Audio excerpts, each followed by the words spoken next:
దక్షిణ కర్ణాటకలోని బెళగావి ప్రాంతానికి చెందిన ఒక వైద్యుల కుటుంబం కేవలం భారతదేశంలో ఉన్న వైద్యులకే కాక ప్రపంచవ్యాప్తంగా ఉన్న వైద్యులందరికీ కూడా ఆదర్శంగా నిలిచిందని చెప్పొచ్చు. వైద్య విద్యను అభ్యసించే ఏ వ్యక్తి అయినా సరే, ఏ విద్యార్థి అయినా సరే, ఏ విద్యార్థిని అయినా సరే పాఠ్య పుస్తకాల్లో శరీర నిర్మాణం గురించి ఉన్న విషయాల్ని చదువుకున్న జ్ఞానం కంటే మృతదేహాన్ని కోసి స్వయంగా పరిశీలించిన జ్ఞానమే ఎక్కువగా ఉపయోగపడుతుందన్నది వాస్తవం. అందువల్లనే వైద్య విద్యను అభ్యసించే విద్యార్థులకి శరీర నిర్మాణం గురించి బోధించడానికి మొదటి సంవత్సరంలోనే బీజం పడుతుంది. దాన్ని అర్థం చేసుకోకుండా వైద్య విద్యార్థులు భవిష్యత్తులో మెరుగైన వైద్యులు కాలేరు. మంచి నిపుణులైన వైద్యులు బయటికి రావాలి అంటే వైద్య విద్యను అభ్యసించే సమయంలో వాళ్ళు మృతదేహాలని కోసి పరిశీలించడానికి, శరీర నిర్మాణాలని అర్థం చేసుకోవడానికి తగినన్ని మృతదేహాలు వాళ్ళకి అవసరం. ఈవేళ ప్రతి ఏటా దేశంలో వైద్య కళాశాలల సంఖ్య పెరుగుతోంది, కానీ వాటి అవసరాలకు తగ్గట్టుగా మృతదేహాలు లభ్యం కావడం లేదన్నది వాస్తవం.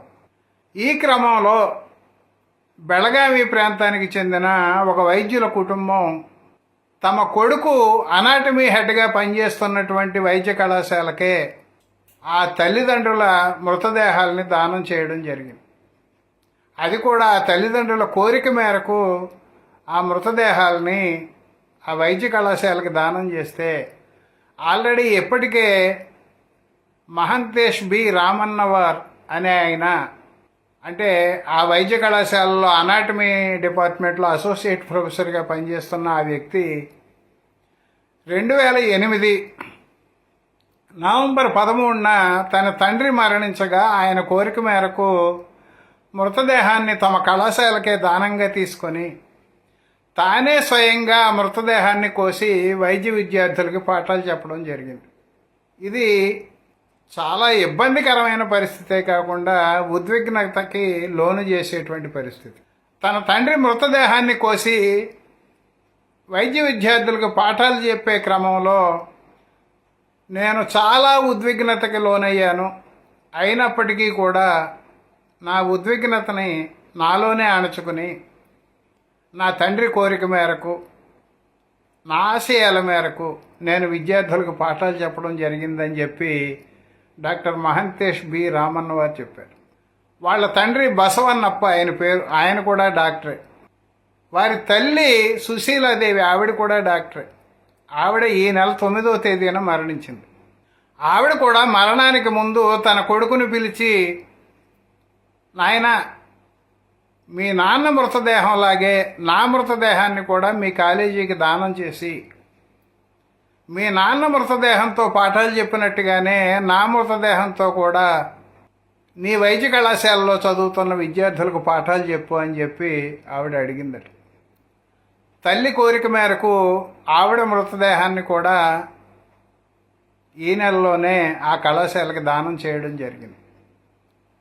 అంటే ఈ ఏడాదిలోనే డాక్టర్ మహంతేష్ బి తన తల్లి మృతదేహంతో వైద్య విద్యార్థులకు పాఠాలు చెప్పబోతున్నారు. సాధారణంగా మృతదేహాలు బయట నుంచి దానంగా వచ్చినప్పుడు వాటిని డిసెక్షన్ చేసి పాఠాలు చెప్పడానికి వైద్యులు పెద్దగా ఇబ్బంది పడరు.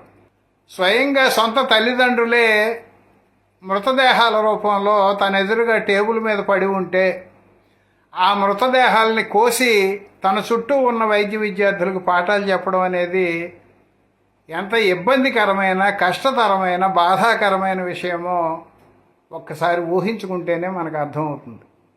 ఇంతటి ఘనత సాధించిన ఆ వైద్యుడు మేము నిర్వహిస్తున్న అమ్మ నేత్ర అవయవ శరీరదాతల ప్రోత్సాహక సంఘంతో నిత్యం సత్సంబంధాలు కలిగి ఉన్న వ్యక్తి. నేత్రదానాన్ని, అవయవదానాన్ని, మృతదేహాల దానాన్ని బలపరుస్తూ మాతో కలిసి పనిచేస్తున్నటువంటి వ్యక్తి. అలాంటి వ్యక్తితో మేము కలిసి పనిచేస్తున్నామని చెప్పడానికి మేమందరం కూడా గర్వపడుతున్నాం. ఈవేళ వైద్య విద్యను అభ్యసించి మంచి వైద్యులుగా బయటకు వచ్చిన వాళ్ళందరూ కూడా తాము ప్రాక్టీస్ పెట్టి ఏ రకంగా రోగులను దోచుకోవాలన్న విషయం మీద పెడుతున్నంత దృష్టి తమ కుటుంబంలో ఎవరైనా మరణిస్తే వాళ్ళ మృతదేహాన్ని వైద్య కళాశాలకి దానం చేయాల్సి ఉంది. అలా ఎవరో దానం చేస్తే ఆ మహానుభావుల త్యాగాల వల్లనే మేము ఇంత మంచి డాక్టర్లను కాగలిగాము అన్న స్పృహ వాళ్ళలో కనిపించడం లేదు.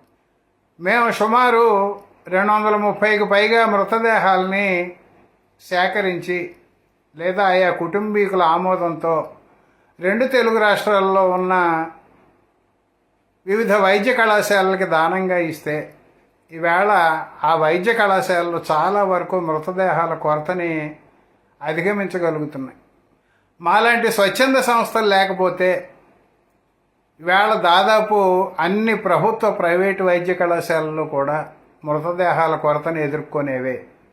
మేము సుమారు 230 దాకా మృతదేహాలని సేకరిస్తే వివిధ కళాశాలలకి దానంగా ఇస్తే అందులో వైద్యుల కుటుంబాల నుంచి వచ్చినవి లేదా వైద్య విభాగంలో పనిచేసే వాళ్ళ దగ్గర నుంచి వచ్చినవి కేవలం 3 మాత్రమే.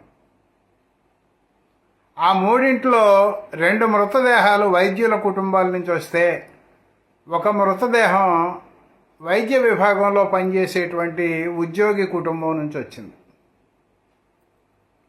అంటే ప్రస్తుతం వైద్య కళాశాలకి దానంగా ఇవ్వబడుతున్న మృతదేహాల్లో 2% కూడా వైద్యుల కుటుంబాల నుంచి వస్తున్నవి లేవు.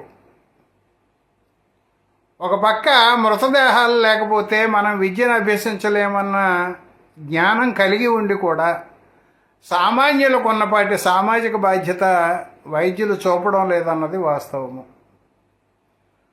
కనీసం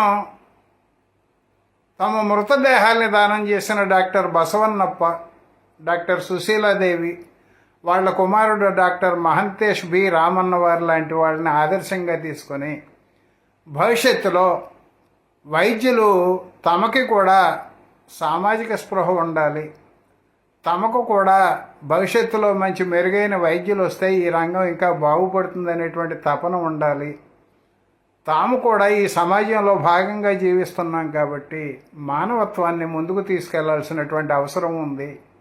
భవిష్యత్తులో మంచి సమాజం కావాలి అంటే మెరుగైన ఆరోగ్య వ్యవస్థ ఉండాలి అనే భావనతో మృతదేహాలని దానం చేయాల్సినటువంటి ఆవశ్యకతని కనీసం ఎప్పటికైనా కొందరు వైద్యులైనా గుర్తిస్తారేమో అనే ఆశతో ఈ వీడియోని చేయడం జరుగుతోంది.